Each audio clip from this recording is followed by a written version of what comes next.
ആരാധിപ്പാൻ നമുക്ക് കാരണമുണ്ട്, കൈകൊട്ടിപ്പാടാനേറെ കാരണമുണ്ട്.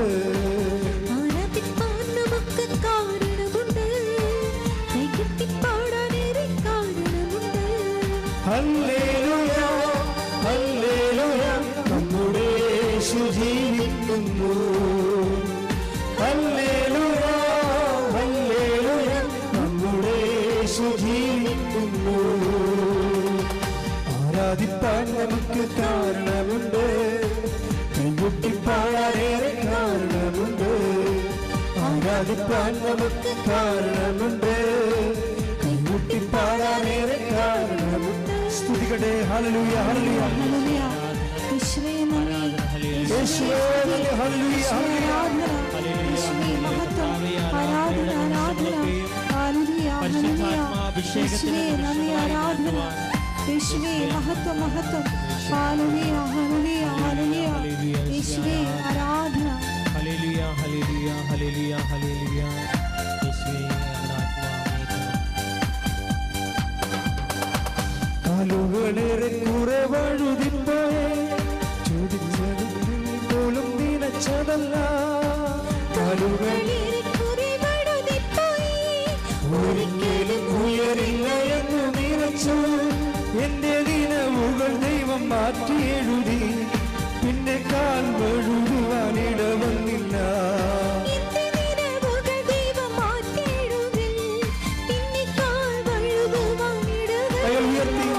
ഹല്ലേലൂയ ഹല്ലേലൂയ നമ്മുടെ യേശു ജീവിക്കുന്നു.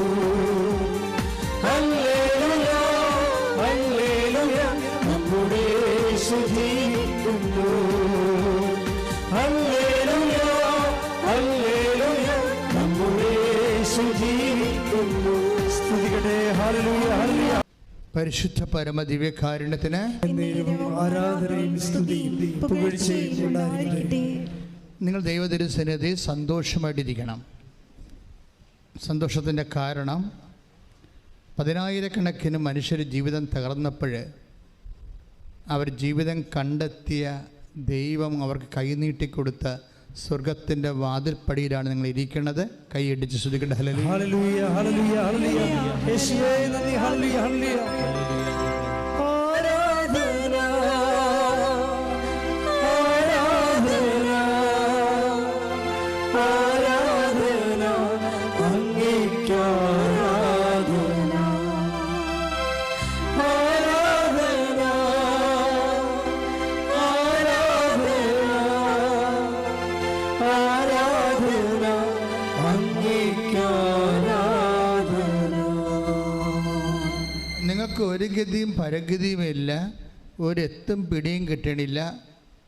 മുമ്പിൽ ഖേവോസ് ആണെന്ന് വിചാരിക്കുക. ഖേവോസ് എന്ന് പറയുന്നത് എന്താ? അതായത് ആദിഭൂമിയുടെ ഒരവസ്ഥയില്ലേ? ആദിഭൂമി, കർത്താവ് ആകാശം ഭൂമി സൃഷ്ടിച്ചു. ഭൂമി രൂപരഹിതമായിരുന്നു. ആഴത്തിൻ്റെ മീതെ അന്ധകാരം വ്യാപിച്ചിരുന്നു. അപ്പോൾ ആഴമുണ്ട്, അന്ധകാരമുണ്ട്, ഒരു സംഭവം കൊണ്ട് ജലം.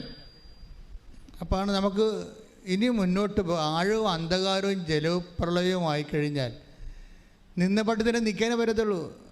ചിലപ്പോൾ ജലം വന്ന് നമ്മളവിടെ മുക്കി ഈ ആഴത്തിലേക്ക് വലിച്ചിട്ട് പോയെന്നും വരും. ഈ ടൈം ഭയങ്കര സീരിയസ് ടൈമാണ്. ഈ ഒരു സീരിയസ് ടൈമിലാണ് നമുക്ക് ചുറ്റും വെള്ളം കയറുകയും നമ്മുടെ ചുറ്റും അന്ധകാരം നിറയുകയും ചെയ്യുന്ന അവസ്ഥ. കടമാകാം, രോഗമാകാം, ജോലി നഷ്ടപ്പെട്ട അവസ്ഥയാകാം, പല പ്രാവശ്യം എഴുതിയ പരീക്ഷയാകാം. ഇനി എന്ത് ചെയ്യണമെന്ന് ആർക്കും അറിയാൻ പാടില്ലാതെ ഇരിക്കുകയും നമ്മൾ പലരെയും ഫോൺ വിളിച്ചിട്ട് നമ്മുടെ നമ്പരാണെന്ന് കണ്ടിട്ട് അവർ മനഃപൂർവ്വം നമ്മുടെ നമ്പർ എടുക്കാത്ത സമയം വരും. അത് നിങ്ങൾക്ക് എല്ലാവർക്കും ഫീൽ ചെയ്തിട്ടുള്ള കാര്യമാണ്. നിങ്ങളൊരു പരിങ്ങലിലാണെന്ന് കണ്ടാൽ പിന്നെ നമ്മുടെ നമ്പർ ആരും എടുക്കത്തില്ല, റിങ് ചെയ്തുകൊണ്ടിരിക്കും. അപ്പോൾ നമ്മൾ വിചാരിക്കും റിങ് ചെയ്യുന്നുണ്ട്, ആളില്ലാഞ്ഞിട്ടായിരിക്കും എന്നല്ല. അങ്ങനെയല്ല, അയാൾ അവിടെ ഉണ്ട്, നിങ്ങളുടെ നമ്പർ കാണാം അയാൾക്ക്. അയാൾ നമ്പർ കട്ട് ചെയ്താൽ നിങ്ങൾ അറിയാത്തതുകൊണ്ട് ന്യൂട്രായിട്ട് അയാൾ നിങ്ങളെ സ്കൂട്ട് ചെയ്യണമാണ് സംഭവം, ഒഴിവാക്കണത്. ഇതിനാണ് കേവോസ് എന്ന് പറയുന്നത്. നിങ്ങളുടെ ഏറ്റവും നിങ്ങൾ ആശ വെച്ചവരും പ്രതീക്ഷ വെച്ചവരും നിങ്ങളുടെ കോൾ എടുക്കാതിരിക്കുന്ന സമയത്തിനാണ് ആധുനിക ഭാഷയിൽ കെയോസ് എന്ന് പറയുന്നത്. ഇങ്ങനെ ഒരു സാഹചര്യത്തിലൂടെയാണ് നീ പോകുന്നതെങ്കിലും നിൻ്റെ കോള് ഏത് സമയത്തും എടുക്കുന്ന ഒരാളുണ്ട്. അയാളുമായിട്ടാണ് നമ്മൾ ഉടമ്പടി ചെയ്യാൻ വേണ്ടി വിളിക്കപ്പെട്ടിരിക്കുന്നതോ ഉടമ്പടിയിലായിരിക്കണത്. കൈയടിച്ച് ശ്രദ്ധിക്കട്ടെ. ഹല്ലേലൂയ ഹല്ലേലൂയ ഹല്ലേലൂയ ഹല്ലേലൂയ ഹല്ലേലൂയ. യേശുവേ നന്ദി. ഹല്ലേലൂയ. ആരാധന ആരാധന ആരാധന അങ്ങേയ്ക്ക് ആരാധന ആരാധന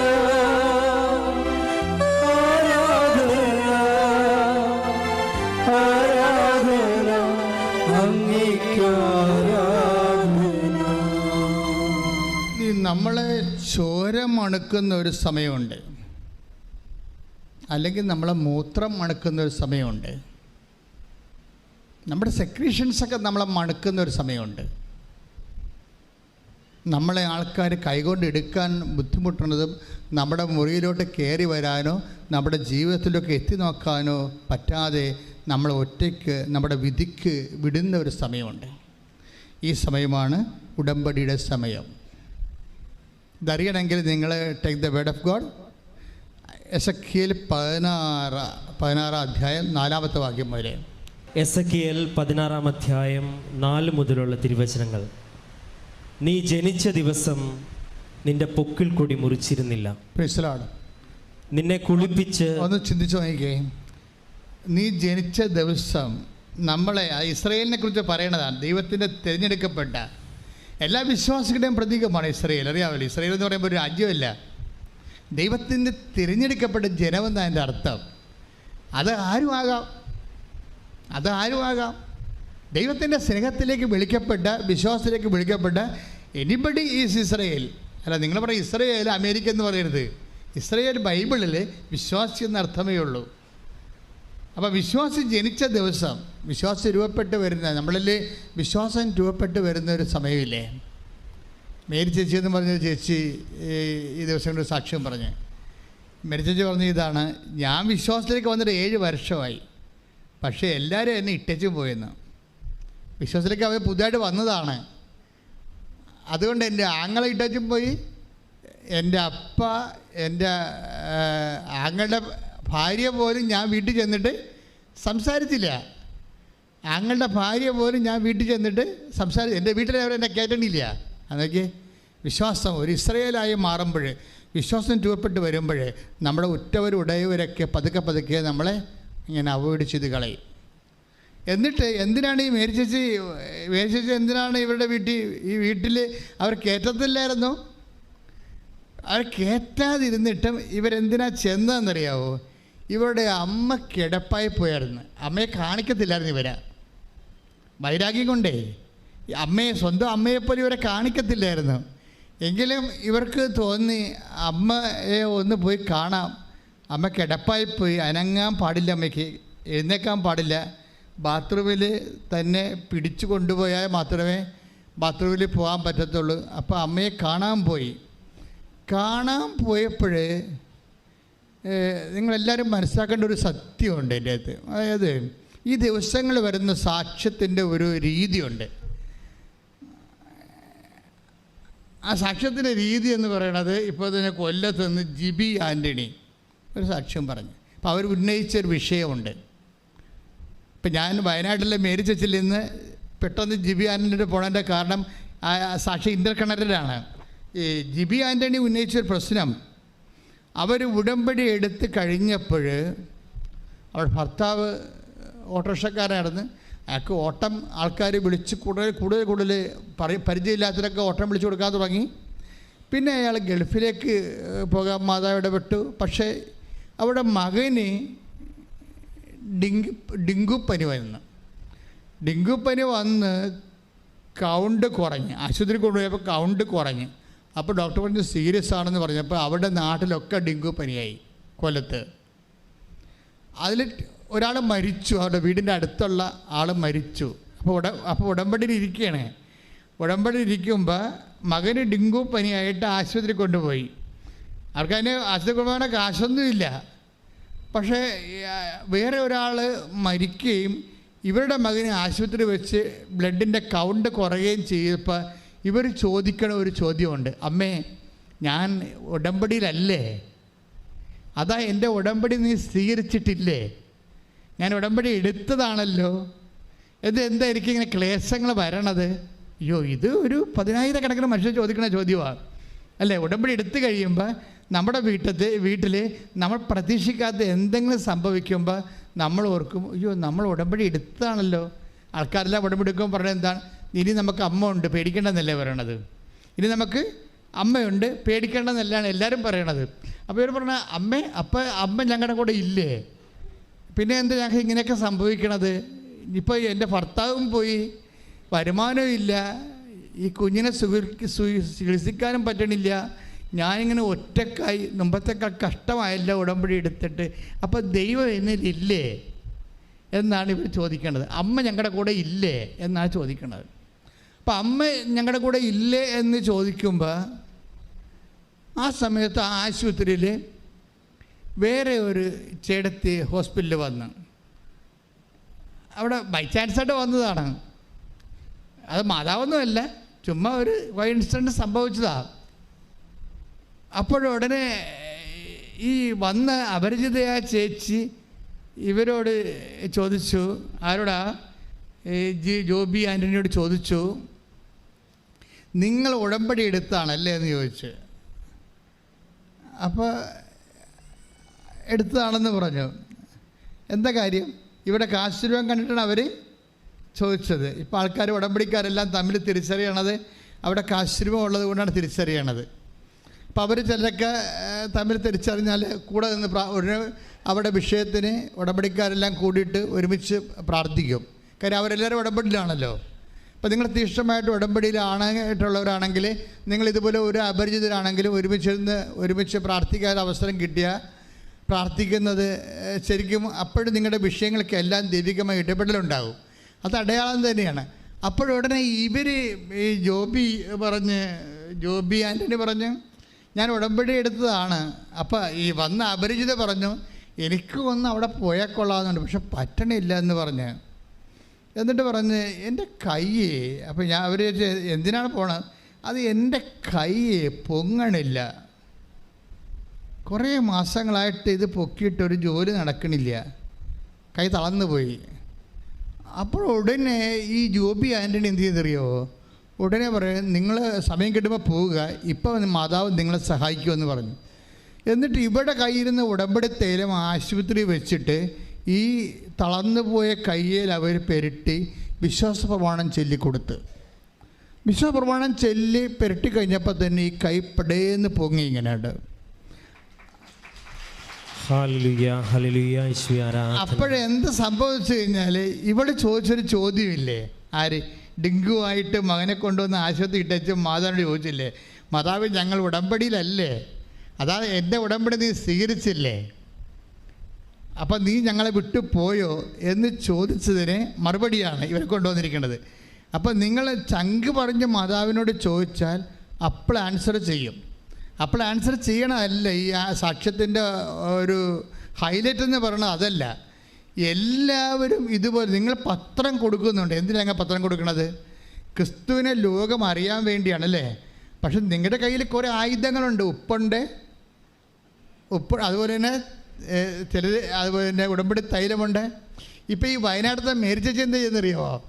മേരി ചേച്ചിയുടെ സാക്ഷ്യം എന്ന് പറയുന്നത് രസമാണ്. അതായത് എനിക്ക് തോന്നുന്നത് ഈ ആൾക്കാർ ഇപ്പോഴും ചെയ്തുകൊണ്ടിരിക്കുന്നത് അവർ തന്നെ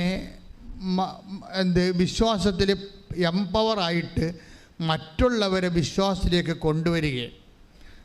നിങ്ങളുടെ വാല്യൂ കൂടാൻ, ദൈവദൃശ്യത്തിൽ നിങ്ങളുടെ വാല്യൂ കൂടാനുള്ള ഏറ്റവും വലിയ മാർഗം അതാണ്. കാര്യം മറ്റുള്ളവരെ വിശ്വാസത്തിലേക്ക്, അവരെ മതം മാറ്റുകയല്ല, ക്രിസ്തുവിൽ അവർക്ക് ആശ്വാസവും ആത്മശക്തിയും ലഭിച്ച് അവർ നിലനിൽപ്പ് കിട്ടണം. അവർക്ക് നിലനിൽപ്പ് കിട്ടണം. അപ്പോൾ അതുകൊണ്ട് തന്നെ നിങ്ങൾക്ക് മനുഷ്യന്മാർക്ക് അത് ചെയ്തു കൊടുക്കാം. അതൊരു ഉപവിപ്രവർത്തനങ്ങളാണ്. ആ ഉപവി പ്രവർത്തനത്തിൻ്റെ ബേസിലാണ് നിങ്ങൾ രോഗി പരിചരണം പോലെ നിങ്ങൾക്ക് കിട്ടിയിരിക്കുന്ന ദൈവത്തിൻ്റെ കൃപ പങ്കുവെച്ച് കൊടുക്കേണ്ടത്. പ്രാർത്ഥിക്കുക. കർത്താവേ, എനിക്ക് കിട്ടിയിരിക്കുന്ന ദൈവകൃപ പങ്കുവെച്ച് കൊടുത്ത് മറ്റുള്ളവരെയും ബലപ്പെടുത്തുവാൻ. മറ്റുള്ളവരെ ബലപ്പെടുത്തുക എന്നുള്ളത് നമ്മുടെ ഒരു ദൈവികമായ ലക്ഷ്യമാണ്. ഇപ്പം ലുക്കാന്റെ സുവിശേഷമില്ലേ, വിശുദ്ധ ലൂക്കാ സുവിശേഷം 22:32 എടുത്ത് ശ്രദ്ധിക്കട്ടെ.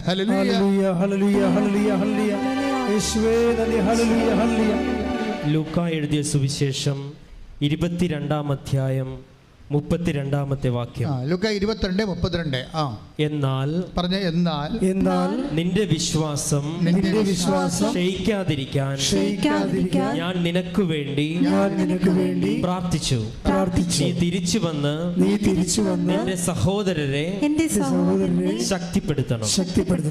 സഹോദരങ്ങളെ ശക്തിപ്പെടുത്തുക, അത് ഒരു വിശ്വാസിയുടെ അടിസ്ഥാനപരമായ ലക്ഷ്യമാണ്. അത് ആരുമാകാം. പ്രയാസത്തിലിരിക്കുന്ന എല്ലാവരും നമ്മുടെ സഹോദരങ്ങളാണ്. ക്രിസ്തുവിൽ നമ്മുടെ പ്രയാസത്തിലിരിക്കുന്ന എല്ലാവരും ക്രിസ്തുവിൽ നമ്മുടെ സഹോദരങ്ങളാണ്. ഇപ്പോൾ എപ്പോഴും ചെയ്യണത് എന്താണ്? നമ്മളുടെ സങ്കടം. ഇപ്പോൾ ജോബിയാനി പറയുന്നത് എന്താണ്?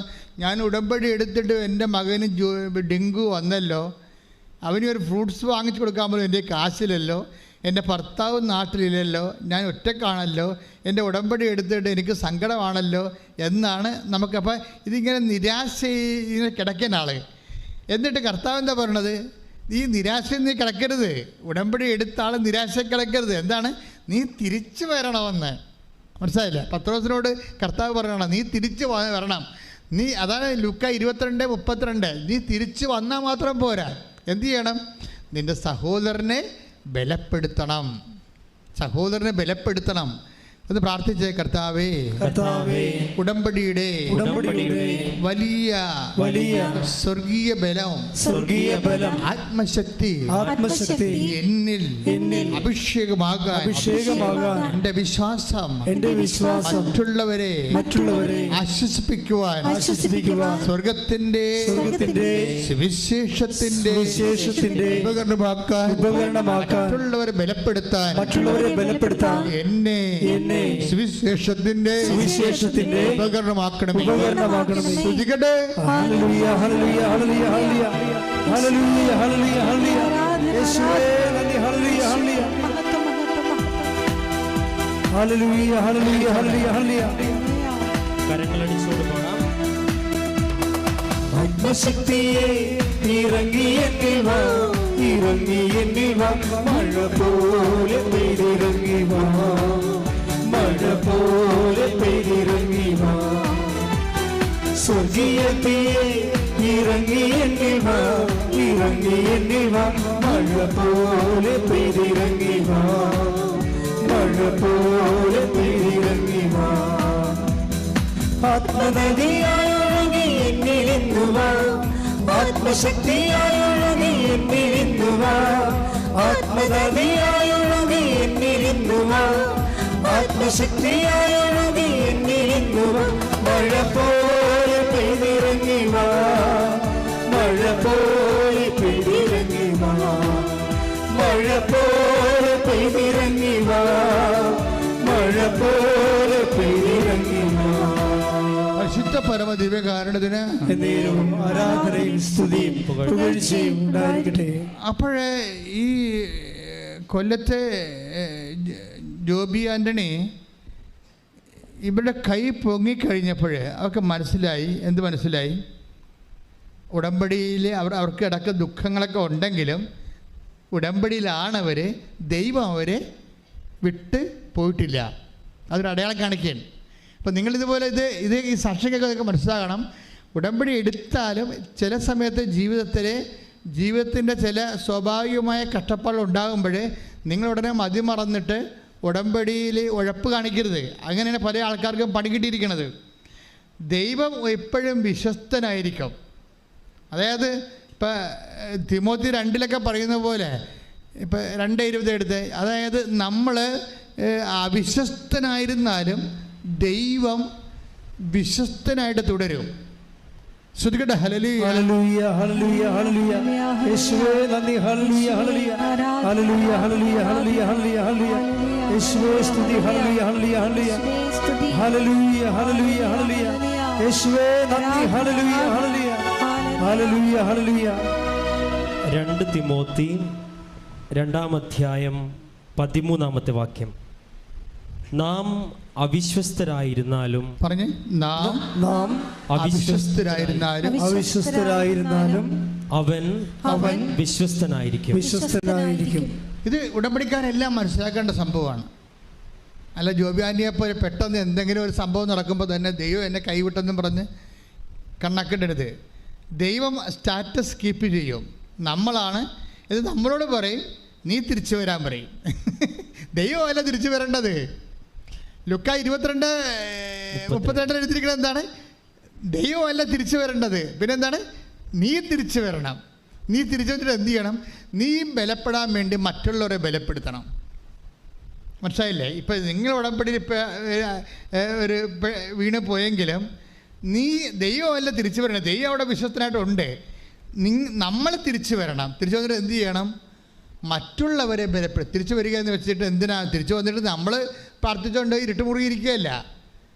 നമ്മളെ ബലപ്പെടാൻ വേണ്ടി മറ്റുള്ളവരെ ബലപ്പെടുത്തണം. അത് ഭയങ്കരമായ ഒരു ഫോർമുലയാണ്. നിങ്ങളിൽ പലയാളുടെ ആൾക്കാരുടെ കാര്യങ്ങൾ നടക്കാത്തത് മറ്റുള്ളവരുടെ കാര്യത്തിൽ നിങ്ങൾക്ക് 0 ഇൻട്രസ്റ്റ് ആണ്. അതാണ് പ്രശ്നം. നിങ്ങൾക്ക് താല്പര്യമില്ല. മറ്റുള്ളവർ വിശ്വാസം സ്വീകരിക്കേണ്ട കാര്യം നിങ്ങൾക്ക് താല്പര്യമില്ല. നിങ്ങളെപ്പോഴും നോക്കണം, നിങ്ങൾക്ക് IELTS പാസ്സായാൽ, നിങ്ങളുടെ റിസൾട്ട് കൂടിയാൽ, നിങ്ങൾക്ക് വസ്തു വാങ്ങാൻ ആൾ വന്നോ, നിങ്ങൾക്ക് ലോൺ അനുഭവിക്കാൻ വല്ല മാർഗമുണ്ട്, അപ്പോൾ നിങ്ങൾ എന്ന് മാത്രമേ ചിന്തിക്കുന്നുള്ളൂ. മറ്റുള്ളവരെ ബലപ്പെടുത്തുന്നതിലൂടെയാണ്. ഇനി പച്ചക്ക് പറയാം, ഉടമ്പടി നമ്മൾ എടുക്കുന്നത് നമ്മൾക്ക് വേണ്ടിയും മറ്റുള്ളവർക്ക് വേണ്ടിയും കൂടിയാണ്. അതാണ് എൻ്റെ വിഷയം. നമ്മൾ ഉടമ്പടി എടുക്കുന്നത് എന്തിനാണ്? നമുക്ക് വേണ്ടി മാത്രമല്ല, മറ്റുള്ളവരെ ബലപ്പെടുത്താൻ പ്രാർത്ഥിക്കുക. കർത്താവേ എൻ്റെ ഉടമ്പടിയിലൂടെ ഞാൻ മറ്റുള്ളവരെയും ബലപ്പെടുത്താൻ എനിക്ക് പ്രത്യേക ആത്മശക്തി നൽകണമേ. എനിക്ക് പ്രത്യേക ആത്മശക്തി നൽകണമേ. അത് ആത്മശക്തി വേണമല്ല. കാര്യം വെച്ച് കഴിഞ്ഞാൽ ആത്മശക്തി ഇല്ലെങ്കിൽ ഇപ്പം തന്നെ വയനാട്ടിലെ മേരി ചേച്ചി എന്താ വീട്ടിൽ നിന്ന് ഇറക്കി വിട്ടവരെ അമ്മ ക്ഷീണമായിട്ട് പോലും ആങ്ങളെ കാണിക്കത്തില്ലെന്ന് പറഞ്ഞിരിക്കുകയാണ്. അങ്ങനെയുള്ള സമയത്ത് ആങ്ങളവിടെ ഇല്ലാത്ത തക്കം നോക്കിയാണ് ഇവർ വീട്ടിൽ പ്രവേശിക്കണത്. സ്വന്തം അമ്മേനെ കാണാനാണ് ചെയ്യണത്. അവിടെ ചെന്നപ്പോൾ നാത്തൂൻ പറഞ്ഞ് അമ്മ എഴുന്നേക്കത്തില്ല. അമ്മ എഴുന്നേറ്റിട്ട് മാസങ്ങളായി ബാത്റൂമിൽ പോകാൻ സമയത്ത് പിടിച്ചോണ്ട് പോകണമെന്ന്. അപ്പോൾ നാത്തൂൻ ഇവർക്കൊരു കാപ്പി എടുക്കട്ടെന്ന് പറഞ്ഞുകൊണ്ട് അടുക്കളയിൽ പോയ സമയത്ത് രഹസ്യത്തിൽ ഇവർ ഉടമ്പടി തേയില എടുത്തിട്ട് അമ്മയുടെ നെറ്റി കുറിച്ചിടും.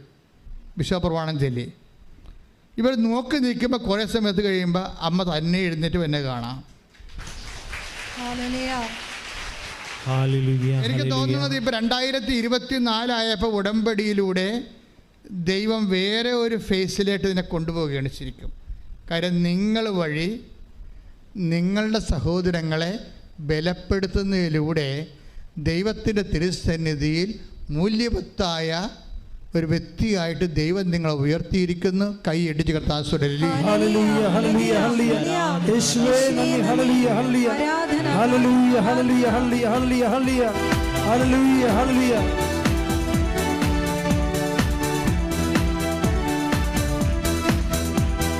കഴുകനെ പോലെ ചിറകടിച്ചുയരാൻ തളർന്നു പോകാതെ ബലം ധരിച്ചോടുവാൻ. കഴുകനെ പോലെ ചിറകടിച്ചുയരാൻ തളർന്നു പോകാതെ ബലം ധരിച്ചോടുവാൻ. കാത്തിരിക്കുന്നിതാ ഞാനും യഹോവേ, ശക്തിയെ പുതുക്കുവാൻ എൻ്റെ ഉള്ളിൽ വാ. കാത്തിരിക്കുന്നിതാ ഞാനും യഹോവേ, ശക്തിയെ പുതുക്കുവാൻ എൻ്റെ ഉള്ളിൽ വാ.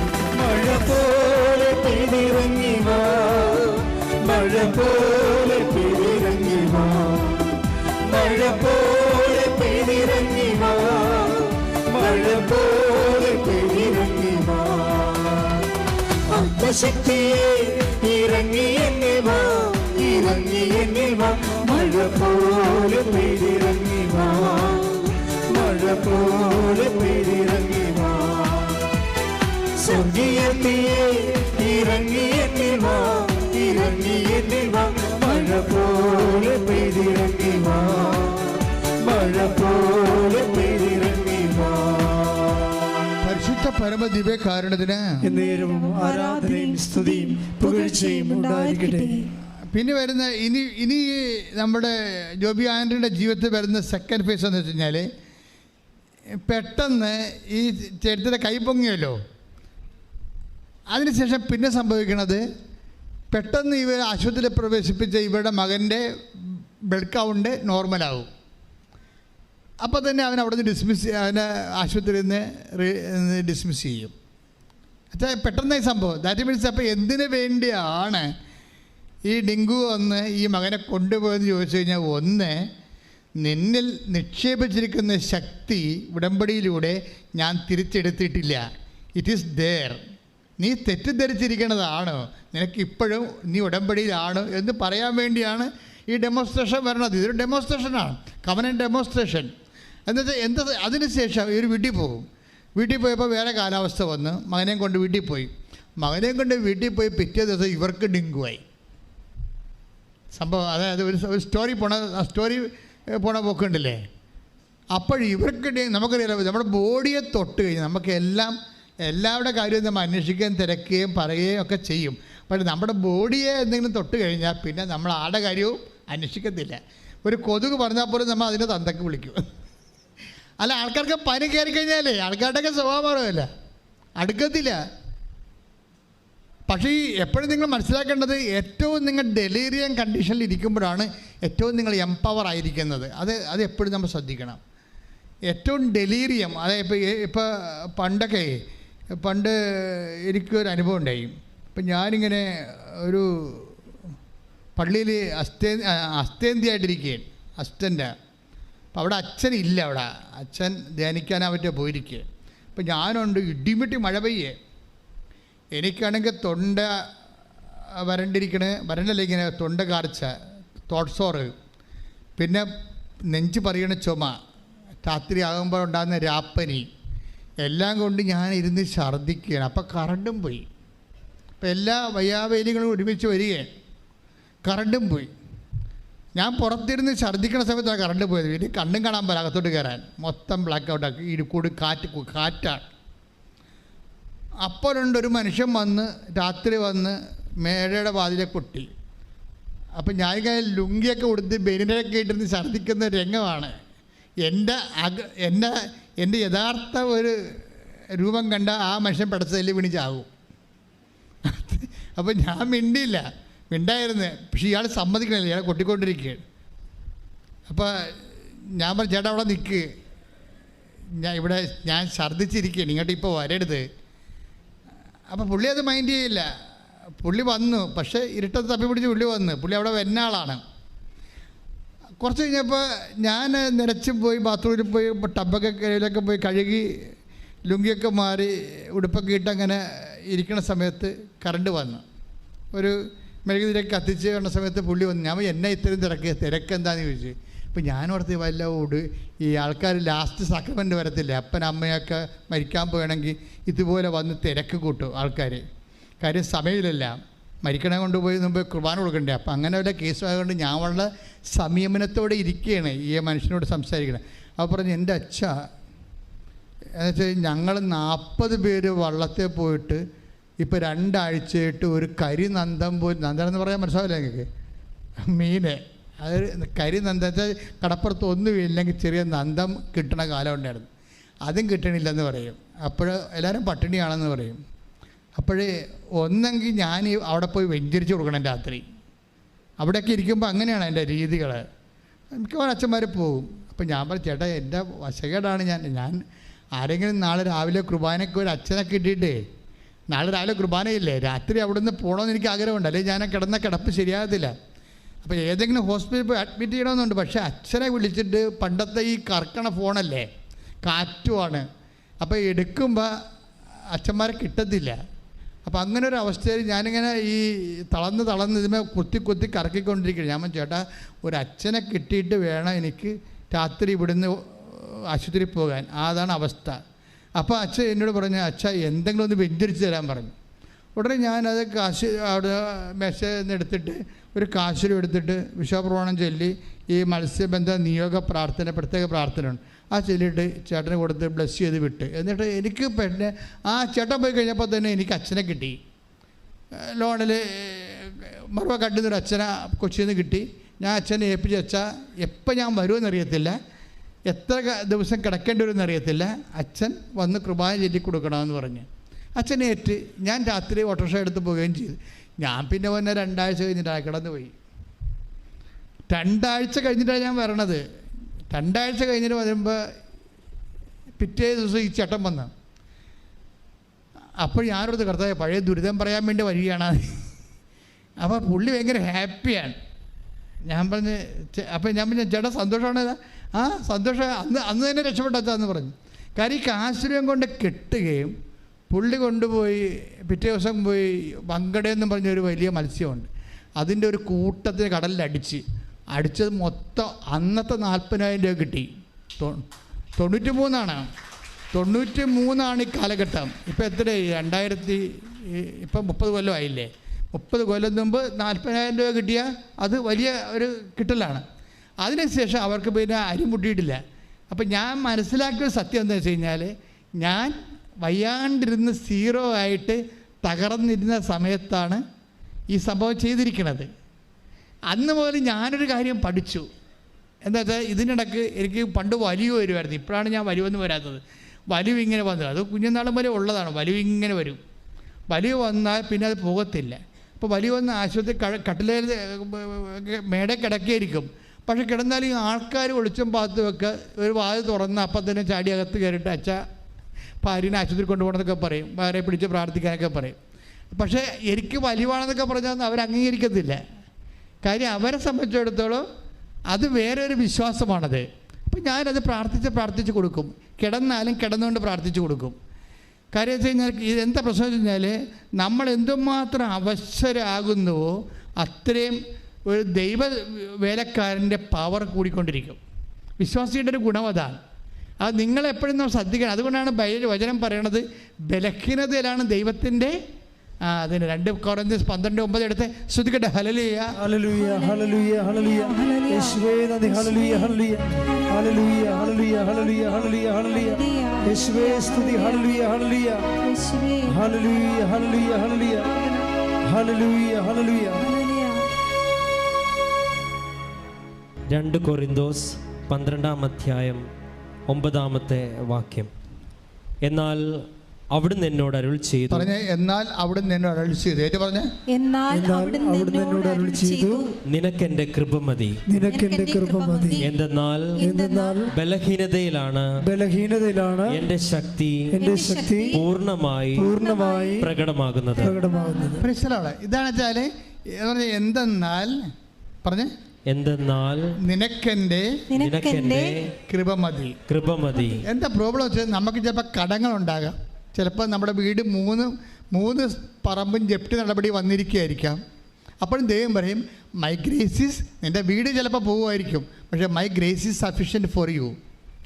ഇത് മനസ്സിലായി? ഇത് നിങ്ങൾ ഈ തന്ത്രം പഠിക്കണം.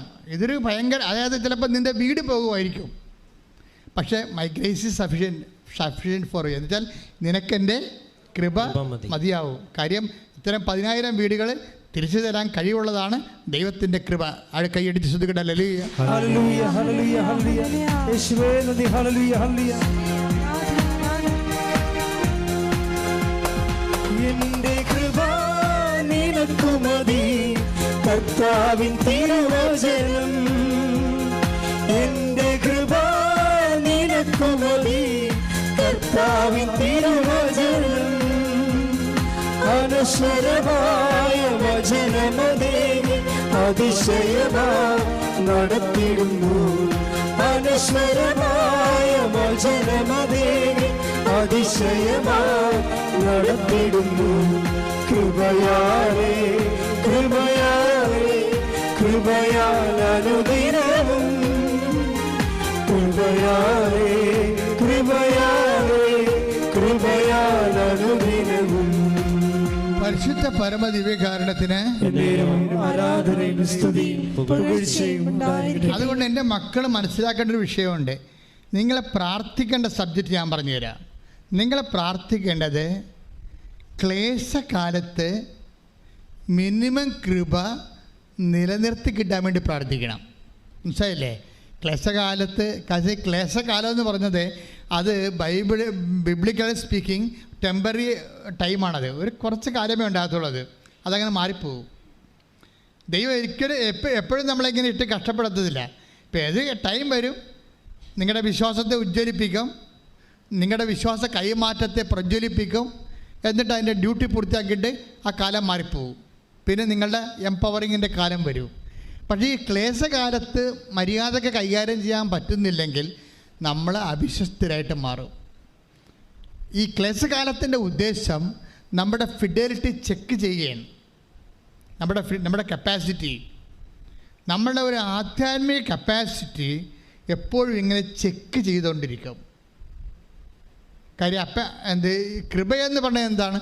2 Corinthians 12:9 അനുസരിച്ചുകൊണ്ട് ശക്തിയാണ്. ദൈവത്തിൻ്റെ ശക്തിയാണ്. ഈ ശക്തി ബൈബിളിൽ കപ്പാസിറ്റി എന്ന് പറയും, കഴിവാണ്. ദൈവം നോക്കുന്ന ഒരു മനുഷ്യൻ്റെ കഴിവ് എന്താണ്? അത് മസിൽ പവറാണോ, മണി പവറാണോ, പാർട്ടി പവറാണോ, അല്ലെങ്കിൽ അങ്ങനെയുള്ള പവറൊന്നും ദൈവം അംഗീകരിക്കണില്ല. കാര്യം എന്താണ്? അത് എപ്പോഴായാലും യൂസ് ആൻഡ് ത്രോയാണ്. പോകാതെ നിൽക്കണത് ഈ ഗ്രേസ് പവറാണ്. ഗ്രേസ് ഒരു പവറാണ്. അപ്പം അതുകൊണ്ട് എപ്പോഴും നമ്മൾ ഒരു ക്ലേശകാലം വന്ന് ടാപ്പിംഗ് ടൈം എന്ന് പറയും. ഇപ്പോൾ റബ്ബറില്ലേ, റബ്ബറിനൊരു ടാപ്പിംഗ് ടൈമുണ്ട്. അപ്പോൾ അതുപോലെ തന്നെ നമ്മൾ ടാപ്പിംഗ് ടൈം കഴിയുമ്പോൾ നമ്മളത് കടും വെട്ടിന് കൊടുക്കും. പക്ഷേ ടാപ്പിംഗ് ടൈം എന്ന് പറയുന്നത് നമ്മളെ സംബന്ധിച്ചുള്ള ടാപ്പിംഗ് ടൈം എന്ന് പറയുന്നത് എന്താണ്? കത്തി കൊണ്ട് മുറിക്കണ സമയം അല്ലേ? വെളുപ്പിന് 3 മണിക്ക് തൊട്ട് മുറിക്കാൻ തുടങ്ങത്തില്ലേ? മുറിച്ചിക്കണ സമയത്ത് അവിടുന്ന് പാലിറ്റ് വീഴും. 10 മണിക്ക് വന്ന് ആ പാല് സെറ്റ് അവരെടുത്തുകൊണ്ട് പോകും. ഇതാണ് ടാപ്പിംഗ് ടൈം എന്ന് പറയുന്നത്. അതിൻ്റെ മുറിവിലാണ് വന്നത് അത്. ഇതുപോലെ ക്ലേശകാലം എന്ന് പറയുന്നതാണ് കൃപയുടെ ടാപ്പിംഗ് ടൈം എന്ന് പറയുന്നത്. ക്ലേശകാലമാണ്. അപ്പോൾ ചില സമയത്ത് ഭർത്താവ് നമ്മളെ ഉപേക്ഷിച്ചിട്ട് നമുക്ക് തോന്നും, വിളിക്കണില്ല, തിരക്കണില്ല, ടാപ്പിംഗ് ടൈമാണ്. അഞ്ഞു കിടന്നുകൊണ്ട് അയാൾക്ക് വേറെ ബന്ധമുണ്ട്, അതുകൊണ്ട് എന്നെ വിളിക്കാഞ്ഞത്. ഇനി വീട്ടുകാരെ വിളിച്ചിട്ട് നിങ്ങളുടെ അമ്മായിയമ്മോട് പറയും നിങ്ങളുടെ വളർത്തു ദോഷമാണ്, മകൻ കണ്ട പെണ്ണുങ്ങളുടെ കൂടെയാണെന്നൊക്കെ പറയും. ഇല്ലാത്ത ഊള ഡയലോഗൊന്നും ഫിറ്റ് ചെയ്യരുത്. അത് ടാപ്പിംഗ് ടൈമാണ്.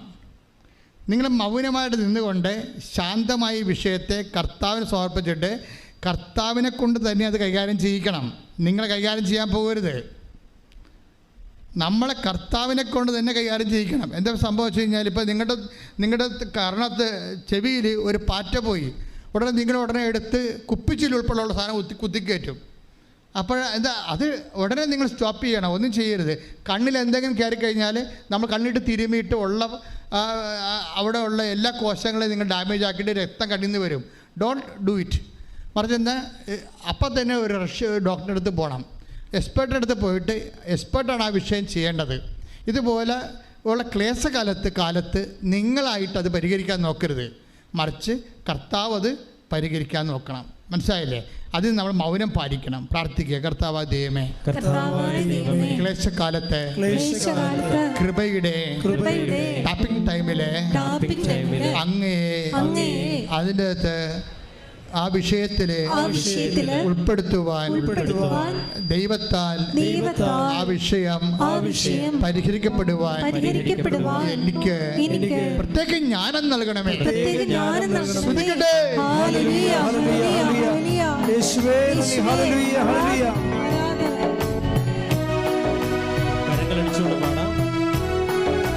ക്ലേശകാലത്ത്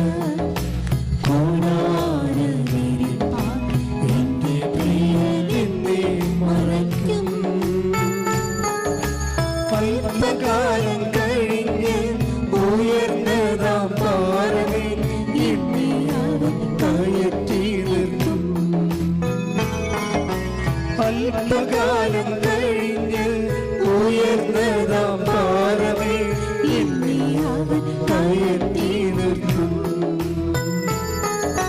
ക്ലേശകാലത്ത്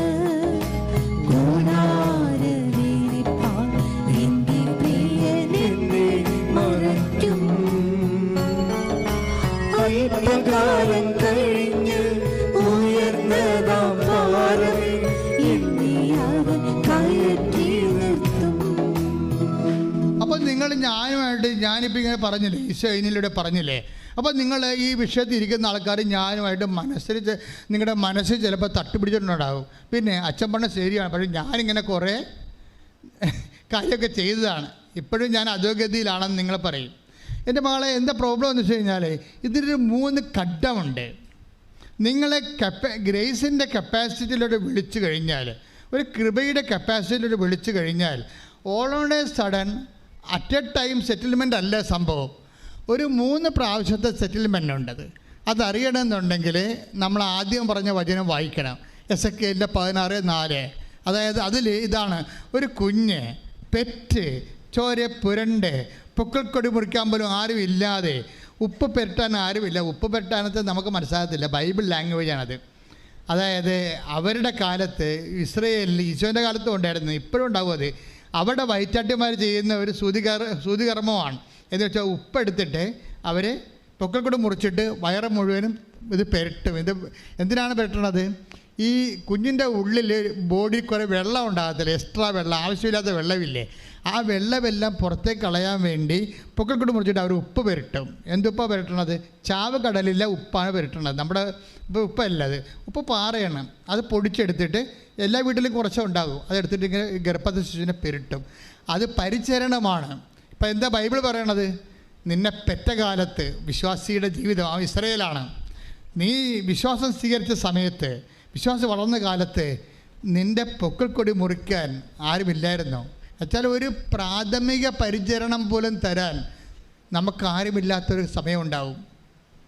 ഈ ടൈമാണ് ടാപ്പിംഗ് ടൈം എന്ന് പറയുന്നത്, പ്രാഥമിക. അതായത് കായൻ ആബേലിനെ കൊന്നില്ലേ? അപ്പം കായനോട് ദൈവം ചോദിച്ചില്ലേ, എന്താണ് നിൻ്റെ മുഖം ഇങ്ങനെ വിങ്ങിയിരിക്കണമെന്ന് ചോദിച്ചില്ലേ? അവൻ കാണിച്ച നീച പാപമാണെങ്കിൽ പോലും നീചപാപിയുടെ മുഖം പോലും വാടുന്നത് സഹിക്കാത്തൊരു ദൈവത്തിൻ്റെ സന്നിധാനത്തിലാണ് നീ ഉടമ്പടി ചെയ്തിരിക്കുന്നത്. ശ്രുതികട്ടെ ഹല്ലേലൂയ.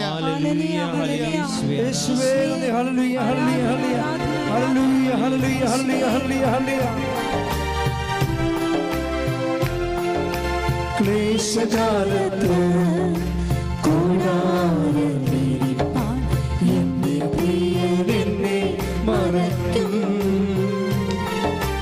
അല്പകാലം കഴിഞ്ഞ് ഉയർന്നതാം പാറമേ എന്നെ അവൻ കയറ്റി നിർത്തും. അല്പകാലം കഴിഞ്ഞ് ഉയർന്നതാം പാറമേ എന്നെ അവൻ കയറ്റി നിർത്തും. അപ്പം ഞാൻ പറഞ്ഞില്ലേ, അപ്പം ഈ ഒരു ക്ലേശകാലത്തിന് ഒരു ഏറ്റവും കുറഞ്ഞത് ഒരു 3 ടൈമുണ്ട്. ഇപ്പം നീ ഒരു ഡൈവേഴ്സ്ഡ് ആയിട്ടുള്ള സിംഗിൾ ഒരു സ്പൗസ് ആണെന്ന് വിചാരിച്ചോ. നിൻ്റെ ഭർത്താവ് നിന്നെ വിളിക്കണില്ല, അല്ലെങ്കിൽ നിൻ്റെ ഭാര്യ നിന്നെ ഇട്ടിട്ട് പോയി, നിൻ്റെ കുഞ്ഞുങ്ങളെ അവൾ യൂറോപ്പിൽ പോയി, അവൾ നിൻ്റെ ഫോൺ എടുക്കണില്ല, ഒരു കാലഘട്ടമാണെന്ന് വിചാരിച്ചോ. അപ്പോൾ ഇങ്ങനെ പല കാര്യങ്ങൾ കഴിയുമ്പോൾ ചിലപ്പോൾ ഭാര്യ വീട്ടുകാർ നമ്മളോട് ഉടക്കമുണ്ടാകും. അപ്പോൾ പിന്നെ ചിലപ്പോൾ നിൻ്റെ കടക്കാർ നീയായിട്ട് ഉടക്കമുണ്ടാകും. ചിലപ്പോൾ നിൻ്റെ ഷെയർ ഹോൾഡേഴ്സ് ഇഷ്യൂ ഉണ്ടാകും. എൻ്റെ മക്കളെ, എൻ്റെ ദൈവവേദന, ഇങ്ങനെ ഉള്ള ഓരോ കാലഘട്ടത്തിലും നീ ഇപ്പം തന്നെ ഈ ജോബി ആൻ്റണി എന്താ, അവളുടെ മകൻ സുഖപ്പെട്ട് വീട്ടിൽ വന്നപ്പോൾ നമ്മൾ ഓർത്ത് തീർന്ന്, അവളുടെ കൂടെ കർത്താവ് പ്രവർത്തിച്ചല്ലോ. അപ്പോൾ അവൾക്ക് മനസ്സിലായി, അവിടെ മകന് സുഖപ്പെട്ട്, അപ്പോൾ എല്ലാം ക്ലോസായി, ഇനിയിപ്പോൾ സന്തോഷമായെന്ന് വിചാരിച്ചാൽ വീട്ടിൽ വന്നപ്പോഴുണ്ടനെ ഇവക്ക് ഡെങ്കു പനിയായി. അപ്പോൾ എന്നാ പറയണത്? മകനപ്പുറത്ത് ആശുപത്രിയിൽ കൊണ്ടുവന്ന് കിടപ്പുണ്ട്, മകളും കിടപ്പുണ്ട്, ഭർത്താവ് നാട്ടിലില്ല, ഭാര്യ ഉള്ള ഇവക്ക് ആരുമില്ല, നോബടി. ഇവക്ക് ഡെങ്കു പനിയായി. അത് മുഴുവനും ഈ അസ്ഥി മുഴുവനും കഴിച്ചു വിടുന്ന അവസ്ഥയായി. അതായത് ഭക്ഷണം പോലും കിട്ടാത്തൊരവസ്ഥയായി. അപ്പോൾ ഇവിടെ അമ്മയോട് ചോദിച്ചു, അമ്മേ പൂർണ്ണമായിട്ട് എന്നെ ഇങ്ങനെ ഒഴിവാക്കിയ, എനിക്കിപ്പോൾ ആരുമില്ലാണ്ടായല്ലോ, ഒരു ഫ്രൂട്ട്സ് വാങ്ങിച്ച് കഴിക്കാൻ പോലും എനിക്ക് പൈസ ഇല്ല, ഞാൻ കിടന്ന് ചത്തുപോകും. പക്ഷേ എന്താ നമ്മൾ ഉടമ്പടി എടുക്കുമ്പോഴുള്ള ഗുണമെന്ന് പറഞ്ഞാലേ, ഇങ്ങനെ കിടപ്പ് ചത്തുപോകുമെന്ന് പറയാൻ നമുക്കൊരാളുണ്ട്. പ്രീഡില്ലേ, നമ്മളെ ഇതുപോലെ പണ്ട് അവർക്ക് സംസാരിക്കാൻ പറ്റത്തില്ലായിരുന്നു, ആരുമില്ലല്ലോ സംസാരിക്കാൻ ഉറപ്പായിട്ട്. ഇന്നിപ്പോൾ ഉടമ്പടി എടുത്തു കഴിഞ്ഞപ്പോൾ അധികാരപൂർവ്വം അവകാശപൂർവ്വം അവർ സംസാരിക്കാൻ അവർക്ക് ആളുണ്ട്. രാത്രി അമ്മേ എൻ്റെ അവസ്ഥ കണ്ടില്ലേ എന്ന് ചോദിച്ച്, ഞാൻ ഇങ്ങനെ കിടന്ന് തീരുകയാണെന്ന് പറഞ്ഞില്ല, രാവിലെ എഴുന്നേറ്റ് ഇവളെ കൂളായിട്ട് ജോലി ചെയ്യുകയാണ്. ഒരു 2-3 മണിക്കൂർ കഴിഞ്ഞപ്പോഴാണ് ഇവൾ ഓർത്തത്, എടാ എനിക്ക് ഡെങ്കുപ്പനി ആയിരുന്നില്ല എന്ന്. ആ രാത്രി ആ സംഭവം എടുത്ത് അമ്മ മാറ്റി, ആ രാത്രി തന്നെ. എന്ന് വെച്ച് കഴിഞ്ഞാൽ നമ്മൾ ഒരു പരീക്ഷണത്തിലൂടെ പോകുമ്പോൾ എപ്പോഴും കൈയിരിക്കണം ബാറ്റൺ പോകാതെ. നിങ്ങൾ ശീക്കരം ഓടാൻ നിങ്ങൾക്ക്, പക്ഷെ കൈയിരിക്കണം ബാറ്റൺ പോകാതിരിക്കാൻ നോക്കണം. ഇത് റിലേ കളിയാണ്. വിശ്വാസം ഒരു റിലേ റണ്ണാണ് ശരിക്കും പറഞ്ഞാൽ. അവിടുത്തെ മെയിൻ സംഭവം നിങ്ങളുടെ സ്പീഡ് മാത്രമല്ല, കൈയിരിക്കുന്ന ബാറ്റനാണ്. ബാറ്റർ എന്താണ്? നിങ്ങളുടെ വിശ്വസ്തതയാണ്. ഉടമ്പടിയിലുള്ള ബാറ്റർ എന്ന് പറഞ്ഞാൽ എന്താണ്? വിശ്വസ്തതയാണ്. വിശ്വസ്തത തെറിപ്പിച്ച് കളയുന്ന രീതിയിലുള്ള പല അനുഭവങ്ങളും ദൈവം നമുക്ക് മനഃപൂർവ്വം തരുന്നത് യു ആർ ഇൻ ടെസ്റ്റിംഗ് ടൈമാണ്. ദൈവത്തിന് പണ്ട് മുതലുള്ള പരിപാടിയാണ്. യേശുക്രിസ്തുവിനെ ആണെങ്കിൽ പോലും ദൈവം ടെസ്റ്റ് ചെയ്തേ എടുക്കത്തുള്ളൂ. മനസ്സിലായ? അല്ലെങ്കിൽ പിന്നെ കർത്താവിൻ്റെ മരുഭൂമിയുടെ പരീക്ഷ ദൈവത്തെ ഒഴിവാക്കാൻ പറ്റത്തില്ലേ? ഒഴിവാക്കത്തില്ല. ദൈവം സത്യമായത് കാരണം ഫേക്കായിട്ടുള്ള ഒരു ഫെയ്ത്ത്ഫുൾ എടുക്കത്തില്ല. അത് നീ ഓർത്തേക്കണം. ദൈവത്തിൻ്റെ കണ്ണിൽ പൊടിയിട്ടിട്ട് എന്തെങ്കിലും പിണ്ണാക്ക് പുഴുക്കി കൊടുത്ത് നേർച്ച കൊടുത്തിട്ട് ദൈവത്തിൻ്റെ കണ്ണിൽ പൊടിയിട്ടിട്ട് നിൻ്റെ കാര്യം സാധിച്ചിട്ട് നിനക്ക് തോന്നിയ വാസം പണ്ടറക്കാലനായിട്ട് ജീവിക്കാമെന്ന് വിചാരിച്ചാൽ ഒറ്റ നടക്ക് പോകത്തില്ല. ഒരു ഫേക്ക് ഫെയ്ത്ത്ഫുള്ളിനെ ദൈവം അംഗീകരിക്കണില്ല. അതുകൊണ്ട് നീ ഫേക്ക് അല്ല എന്നുള്ളത് ദൈവതിരുസന്നിധിയിൽ സ്ഥാപിക്കാനുള്ള അവസരങ്ങൾ ദൈവം തരുന്നത് സകലത്തിൻ്റെ രീതിയിലായിരിക്കും. പ്രാർത്ഥിക്കുക, കർത്താവ് ദൈവമേ, എൻ്റെ വിശ്വസ്തതയെ നീ ശോധന ചെയ്യുമ്പോൾ അന്തർജ്ഞാനത്താല് മനസ്സിലാക്കി വിശ്വസ്തത കൈമോശം വരാതെ സൂക്ഷിച്ചുകൊണ്ട് ഉടമ്പടിയുടെ കൃപ പ്രാപിക്കാൻ എന്നെ സഹായിക്കണമേ. ഹല്ലേലൂയ, ഹല്ലേലൂയ, ഹല്ലേലൂയ, ഹല്ലേലൂയ. യേശുവേ നന്ദി. ഹല്ലേലൂയ, ഹല്ലേലൂയ, ഹല്ലേലൂയ, ഹല്ലേലൂയ, ഹല്ലേലൂയ. മഹത്വം, മഹത്വം, ആരാധന, ആരാധന. ഉടമ്പടി പ്രാർത്ഥനയിൽ ഉടനടി പരിഹാരമേകം. ഉടമ്പടി പ്രാർത്ഥനയിൽ ഉടനടി പരിഹാരമേകം. അവൻ പറയുന്നതും ചെയ്തിടുകിൽ ജീവിതം ധന്യമായി തീർന്നിടും. ഈ ജോബി ആൻ്റണിയെ അന്തർജ്ഞാനം എന്ന് ഞാൻ പറഞ്ഞില്ല, ആന്തരികമായ ജ്ഞാനം, ദൈവത്തിൻ്റെ അറിവ് കടന്നു വരുന്ന ഒരു മേഖലയാണ്. ഓരോരോ സമയത്തും എന്താണ് ചെയ്യേണ്ടതെന്ന് ദൈവം ഇങ്ങനെ മുഖത്ത് നോക്കി ഉപദേശിച്ചുകൊണ്ടിരിക്കും. അതുകൊണ്ടാണ് ഇവളോട് പറഞ്ഞത്, ഇവളിങ്ങനെ രാത്രി ഡെങ്കു വന്ന് ഡെലീരിയമായി കിടക്കുമ്പോൾ പറയും, അമ്മേ ഇപ്പം എല്ലാവരും കിടപ്പായിപ്പോയി, ഞാനും കിടപ്പായി, എനിക്ക് ഒരു വാപ്പിള പോലും മേടിച്ചു തരാൻ കാശുമില്ല, പോയി വാങ്ങിത്തരാൻ ആളുമില്ല, ഞാനിങ്ങനെ കിടന്ന് തരും, അമ്മ എന്താണ് പറയണത്? അപ്പം അമ്മ പറഞ്ഞ സംഭവം എന്താണെന്ന് പോലും ഇവിടെ അറിയാതെ രാവിലെ എഴുന്നേറ്റ് വരികയാണ്, നല്ല സൗഖ്യപ്പെട്ട് വരികയാണ്. ഇതെന്താ പ്രോബ്ലം എന്ന് വെച്ച് കഴിഞ്ഞാൽ ഈ വഴികളിൽ ഇപ്പം ഈ ജോബി ആൻ്റണി ചെയ്യണത് എന്താണ്? ജോബി ആൻ്റണി ഈ പ്രത്യേക സാഹചര്യത്തിൽ ഇതൊരു കേസ് സ്റ്റഡിയാണ്, കേസ് ഡയറിയാണ്. ഈ കേസ് ഡയറിയിൽ ഈ ഉടമ്പടി എന്ന് പറയുന്ന ഈ ഉടമ്പടി കാൻഡിഡേറ്റ് എന്താണ് ചെയ്യണത്? അവളിങ്ങനെ തകർന്ന് തരിപ്പണമായി കഴിയുമ്പോഴും അവരിൽ ആസന്ന മരണമായി കിടന്ന സംഭവത്തെ അവർ ഊതിക്കത്തിക്കും. ബൈബിൾ നിർദ്ദേശിക്കുന്ന ഒരു ടെക്നിക്കാണത്. അണയാൻ പോണ വിളക്ക് ആളിക്കത്തുമെന്ന് പറഞ്ഞ പോലെ ആളിക്കത്തിക്കാൻ പറയും. നിന്നിൽ ആസന്ന മരണമായതിനെ ആളിക്കത്തിക്കാൻ പറയും. ഇവളിൽ ആസന്ന മരണമായത് എന്താണ്? വിശ്വാസമാണ്. കാര്യം എന്താണ്? ഇവക്ക് തന്നെ ഡെങ്കുവായി, ഇവക്ക്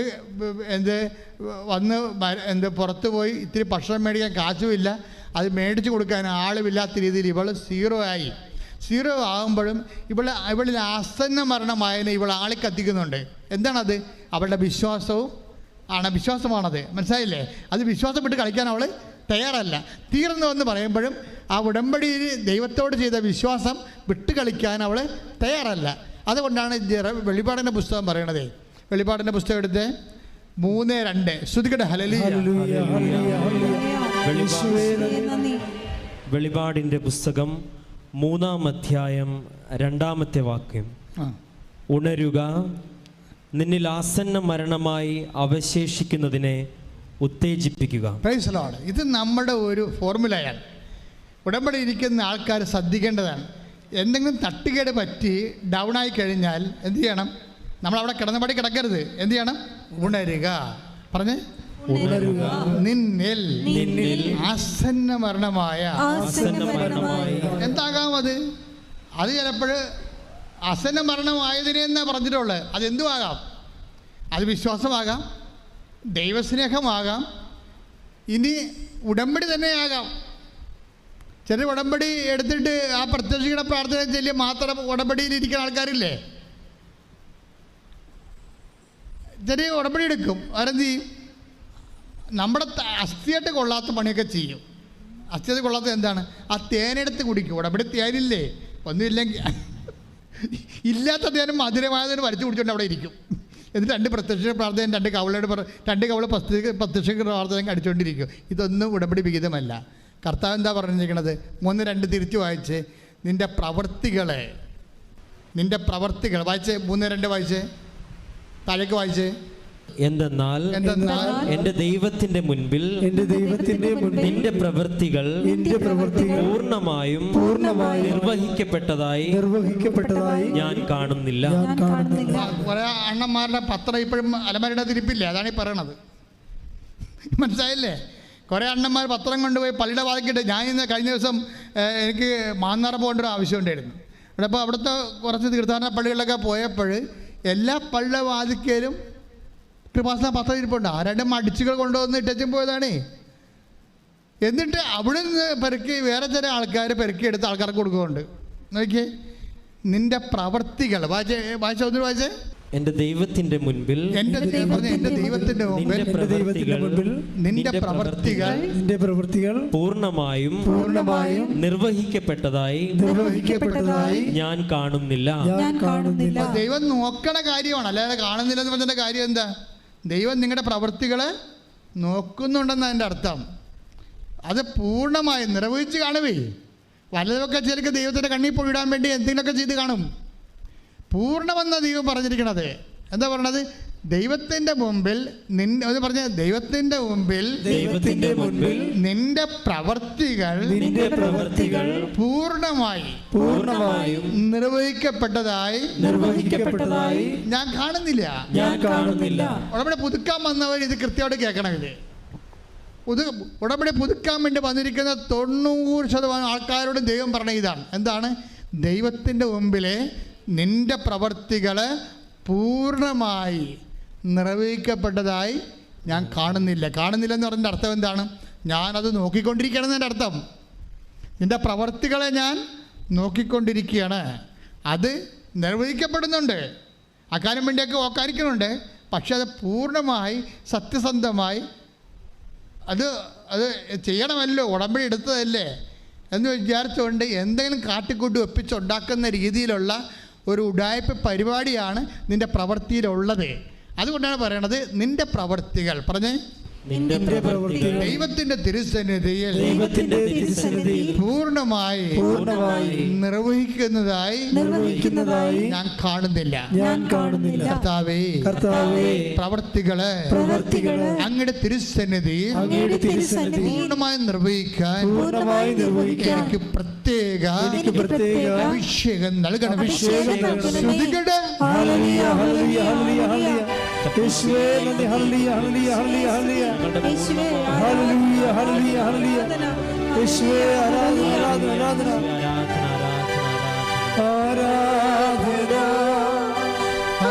आराधना, यीशु आराधना, आराधना, आराधना, यीशु आराधना.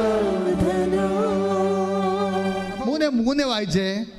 അതുകൊണ്ട് നീ സ്വീകരിച്ചതും കേട്ടതും എന്തെന്നനുസ്മരിച്ച് അത് കാത്തു സൂക്ഷിക്കുകയും അനുതപിക്കുകയും ചെയ്യുക. ഒരു വീഴ്ച വന്നു പോയാൽ, ഇപ്പം നിങ്ങളുടെ ഒരു കാര്യം, ഉടമ്പടി വെച്ച കാര്യം നടക്കുന്നില്ല എന്ന് കണ്ടാൽ അതിന് ഘടകവിരുദ്ധമായതാ നടക്കുന്നതെന്ന് കണ്ടാൽ എന്താ ചെയ്യണത്? വെളിപാട് 3:3 വർക്കൗട്ട് ചെയ്യേണ്ടത്. ഒന്നിനു വായിച്ചേ. അതുകൊണ്ട് നീ സ്വീകരിച്ചതും ഉടമ്പടിയാണ്. നീ സ്വീകരിച്ചത് എന്താ? അത് ഉടമ്പടിയാണ്.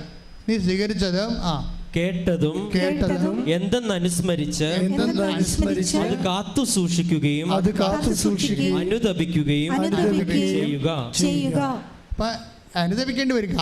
നീ സ്വീകരിച്ചത് കാത്തു സൂക്ഷിച്ചാൽ പോരാ, പിന്നെന്താണ്? കഴിഞ്ഞ ഉടമ്പടി കാലങ്ങളിൽ നീ അത് അവിശ്വസ്തത കാണിച്ചത് കൊണ്ട് എന്ത് ചെയ്യണം? അനുദപിക്കുകയും ചെയ്യണം. അനുതാപത്തിൻ്റെ കൂടെ ഉള്ളതാണ്. അപ്പോൾ അനുതാപം എന്ന് പറയുമ്പോൾ വെറുതെ ഇങ്ങനെ മൂക്കുകൊണ്ട് മുങ്ങിക്കാണിച്ചിട്ട് കാര്യമില്ല. ആ എല്ലാ അനുതാപവും വരണത് അതിൻ്റെ ഇരട്ടി നമ്മൾ ചെയ്യുമ്പോഴാണ്. അനുതാപത്തിൻ്റെ പ്രവൃത്തിയുടെ മാനമാണുള്ളത്, അല്ല വാക്കിൻ്റെ മാനമല്ല. ഒരിക്കൽ ബലക്ഷയം സംഭവിച്ചാൽ പിന്നെ റിക്കവർ ചെയ്യാനുള്ള മാർഗം ചെയ്യാഞ്ഞ കാര്യങ്ങൾ ഇരട്ടി ചെയ്യുകയാണ്. എന്നിട്ട് ദൈവതിരുസന്നിധിയിൽ വിശ്വസ്തത റിറ്റാലിയേറ്റ് ചെയ്യണം. പ്രാർത്ഥിക്കുക. കർത്താവായ ദൈവമേ, എൻ്റെ ജീവിതത്തിലെ ഉടമ്പടിക്ക് വിശ്വസ്തതയും വിഘ്നവും വന്നു പോയിട്ടുണ്ടെങ്കിൽ അതിന് പരിഹാരം ചെയ്തുകൊണ്ട് പൂർവാധികം ശക്തിയോടെ ഉടമ്പടി ചെയ്യുവാൻ എന്നെ അനുഗ്രഹിക്കണമേ. ഉടമ്പടി ജീവിതമാർഗമാക്കുവാൻ, ജീവിക്കുവാൻ എന്നെ അനുഗ്രഹിക്കണമേ. ഇനി എപ്പോഴും ഇപ്പം ആശയപരമായ ഉടമ്പടിയും പ്രായോഗികമായ ഉടമ്പടിയും ഉണ്ട്. എപ്പോഴും നമ്മൾ ആക്ടിവേറ്റ് ചെയ്യണത്, ഉടമ്പടി ആക്ടിവേറ്റ് ചെയ്യണത്, ഉടമ്പടി ഇപ്പം നമ്മൾ സീരിയസ് ആയിട്ട് എടുത്തിരിക്കും. ഉടമ്പടി അല്ലേ, ഉടമ്പടി നമ്മൾ സീരിയസ് ആയിട്ട് എടുത്തിരിക്കുകയാണ്. ഇനി ഇതിൻ്റെ സെക്കൻഡ് ഫേസിലും തേർഡ് ഫേസിൽ വെച്ചാണ് ദൈവം ഇത് സീരിയസ് ആയിട്ട് എടുക്കുന്നത്. അതുകൊണ്ടാണ് ഞാൻ നിങ്ങളുടെ 3 പ്രാവശ്യമൊക്കെ പുതുക്കണമെന്ന് പറഞ്ഞതിൻ്റെ കാര്യം എന്താണ്?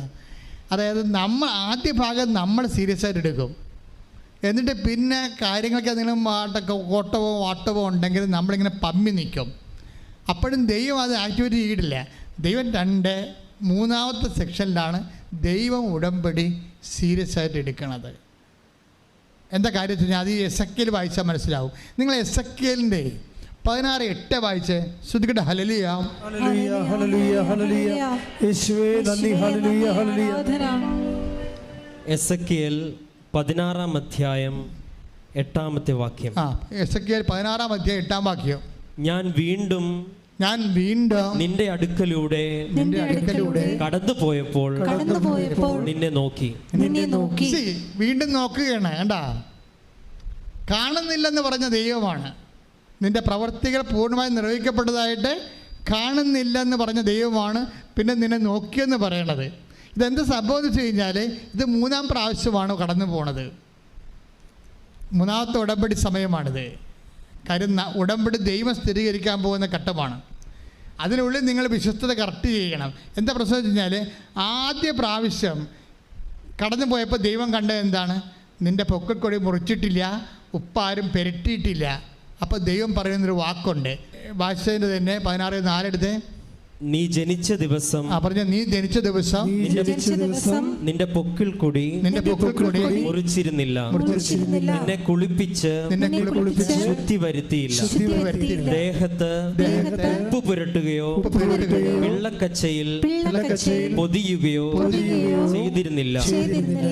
ഇവയിലൊന്നെങ്കിലും ചെയ്യാൻ ആർക്കും ദയ തോന്നിയില്ല.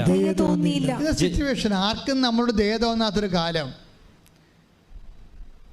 നിന്നെ കുളിപ്പിച്ചില്ല, പൊക്കിൾക്കൊടി മുറിച്ചിരുന്നില്ല, നിന്നെ ഉപ്പ് പെരട്ടിയിരുന്നില്ല, നീ അബാൻഡൻ ചെയ്തിരിക്കണം വിജനപ്രദേശത്ത്. ആരും സഹായിക്കാനില്ലാതെ വരത്തില്ല നമുക്ക്. ഞാൻ മുമ്പ് പറഞ്ഞ പോലെ നമ്മുടെ ഫോൺ പോലും എടുക്കാത്ത സമയമില്ലേ, അതാണ്. ഈ ഒരു ടൈം ദൈവം നമ്മുടെ മുമ്പിൽ കൂടെ കടന്നു പോവുകയാണ്. ആ സമയത്ത് നമ്മൾ ഉടമ്പടി നമ്മളെടുക്കണത്. പക്ഷേ ദൈവം അപ്പോഴും അത് സ്ഥിരീകരിക്കണമെങ്കിൽ കുറച്ച് ടൈം എടുക്കും. കടന്നു പോകുമ്പോൾ ദൈവം പറഞ്ഞൊരു വാക്കുണ്ട്. എന്താ ദൈവം പറഞ്ഞിരിക്കണേ? ഞാൻ നിന്റെ അടുക്കലൂടെ കടന്നു പോയപ്പോൾ ഈ സിറ്റുവേഷനിലെ പൊക്കിക്കൂടി മുറിക്കാത്ത ആളില്ലാത്തപ്പോൾ, ഉപ്പ് പുരട്ടാൻ ആളില്ലാത്തപ്പോൾ, പിള്ളക്കച്ച പൊതിയാക്കാൻ ആളില്ലാത്തപ്പോൾ, ഈ സിറ്റുവേഷനിൽ നിനക്ക് ആരുമില്ലാത്തപ്പോൾ ഞാൻ നിൻ്റെ അടുത്തുകൂടി കടന്നുപോയി. നീ ചോരയിൽ കിടന്നുരുളുന്നത് കണ്ട് നിന്നോട് പറഞ്ഞു ജീവിക്കുക, വയലിലെ ചെടി പോലെ വളരുക. വല്ലാത്തൊരു ആശീർവാദമാണ്. അതായത് ദൈവം നമുക്ക് ആദ്യകാലങ്ങൾ നൽകുന്നത് ഈ ആശീർവാദമാണ്. സർവൈവ് ചെയ്യാൻ പറയും. ഞാൻ നിൻ്റെ പരിസരത്ത് തന്നെ ഉണ്ട്, നിന്നെ കഴുകാൻ കൊത്തിക്കൊണ്ട് പോകാതിരിക്കാൻ വേണ്ടി ഞാൻ നോക്കിക്കൊള്ളാം. പക്ഷെ നീ തന്നെ സർവൈവ് ചെയ്ത് വരണം. എങ്ങനെ സർവൈവ് ചെയ്ത് വരണം? ആസന്നമായതിനെ നീ നിൻ്റെ ഉള്ളിൽ അവശേഷിക്കുന്നതിനെ നീ ഉജ്ജീവിപ്പിക്കണം. വെളിപാട് 3:2 അനുസരിച്ച് കൊണ്ട് നീ ആസന്ന, നീ തന്നെ സർവൈവ് ചെയ്യണം. എപ്പോഴും ദൈവം നമുക്ക് എപ്പോഴും നമ്മൾ ശ്രദ്ധിക്കണം. എന്തെങ്കിലും സംഭവിച്ച് നമുക്ക് ഈടർവായി കഴിഞ്ഞാൽ, അപ്പോൾ നിങ്ങളോടെ പള്ളിപ്പോക്കം മുടക്കി, കുടുംബ പ്രാർത്ഥന മുടക്കി, എല്ലാം മുടക്കി, എന്തോന്ന് ഉടമ്പടി എന്നൊക്കെ പറഞ്ഞുകൊണ്ടിരിക്കും. ഈ കിണവ് അങ്ങനെ കിട ഇരുന്ന് മുടിഞ്ഞു പോകുകയുള്ളൂ. പക്ഷേ പ്രശ്നം വെച്ച് കഴിഞ്ഞാൽ ദൈവം എന്താ പറയണത്? നിന്നിൽ ഞാൻ കടന്നു പോവുകയാണ്, ഞാൻ നിന്നെ ബ്ലെസ് ചെയ്തിട്ടുണ്ട്, നീ നഷ്ടപ്പെട്ടു പോകാതിരിക്കാൻ വേണ്ടി ഞാൻ നിനക്ക് കാവലുണ്ട്. പക്ഷെ നീ എന്ത് ചെയ്യണം? നിന്നിൽ ആസന്ന മരണമായിരിക്കുന്നതിനെ വിശ്വസ്തതയാകാം, വിശ്വാസമാകാം, ഉടമ്പടി പ്രവർത്തികളാകാം, അതെന്ത് ചെയ്യണം? അത് നീ തന്നെ സ്വന്തമായിട്ട് സെൽഫ് സർവൈവ് ചെയ്യണമെന്നാണ്. മനസ്സിലായില്ല? ആരും കൊണ്ടുവന്ന് ചോറ് ഉരുള വായി വെച്ച് തരത്തില്ലെന്നാണ് പറയണത്. നീ തന്നെ അത് ചെയ്യണം. It is our risk. അതെപ്പോഴും നമ്മൾ ശ്രദ്ധിക്കണം. എന്താ? നീ തന്നെ അത് സർവൈവ് ചെയ്യണം. അതായത് ദൈവത്തിൻ്റെ ഒരു ബ്ലെസ്സിങ് നിനക്ക് തരും. ആ സംരക്ഷണത്തിൻ്റെ ഒരു ബ്ലെസ്സിങ്ങാണ്. ദൈവം എന്താ പറയണത്? വളരുക.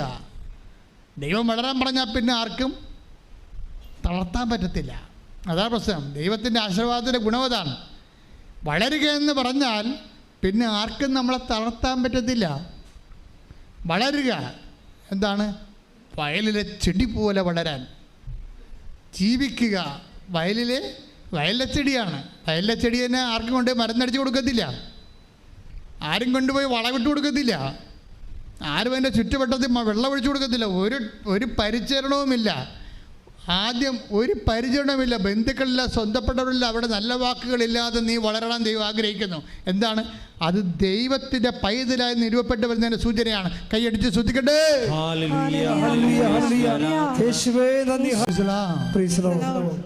വചനത്തിൻ്റെ അഭിഷേകത്തിലാണ് നമ്മളെ ഇപ്പോൾ ഒത്തിരിയേറെ വിടുതലും രോഗസൗഖ്യവും ജീവിത വിഷയത്തിനും ദൈവിക ഇടപെടലുണ്ടാകുന്ന സമയമാണ്. എൻ്റെ മക്കൾ എത്രയും മാത്രം ചെയ്താൽ മതി.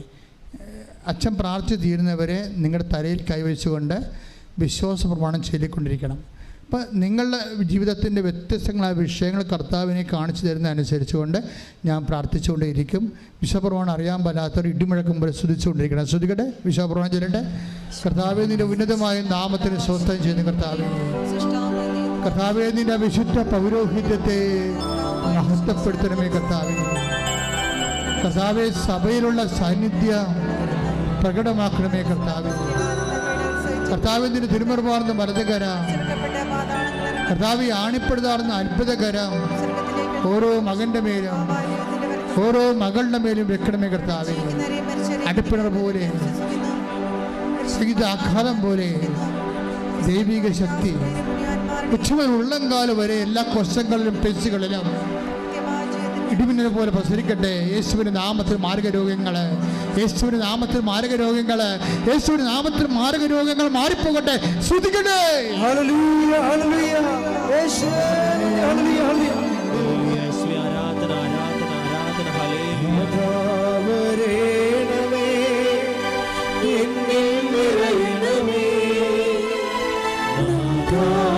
വരേണമേ, സൗഖ്യം നൽകണമേ, വരേണമേ, എന്നിൽ നിറയണമേ,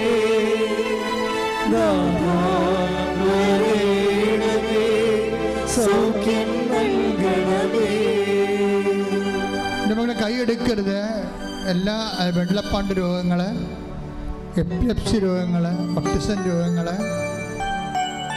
ഹൃദയത്തിൻ്റെ ദോരങ്ങൾ, നടുവലിലെ കസേരകൾ തെറ്റിയിരിക്കുന്ന അവസ്ഥകൾ, ജനിതകമായ വൈകല്യങ്ങളുള്ളവർ, അവരെല്ലാവർക്കും വേണ്ടി പ്രാർത്ഥിക്കുന്ന സമയമാണ്. നെഞ്ചിനെ കർത്താവ് കാണിക്കുന്നുണ്ട്. ശ്വാസകോശം ചുരുങ്ങുന്നവര്, വാരിപ്പറ്റ് ബലക്ഷമായിരിക്കുന്നവര്, അപകടത്തെ വാലിപ്പറ്റ് ഒടുങ്ങിപ്പോയവര്, അവരെല്ലാവരും ഈശോ കാണിക്കുന്നുണ്ട്. പ്രാർത്ഥനയിലൂടെ നമുക്ക് അവർക്ക് വേണ്ടി പ്രാർത്ഥിക്കാം.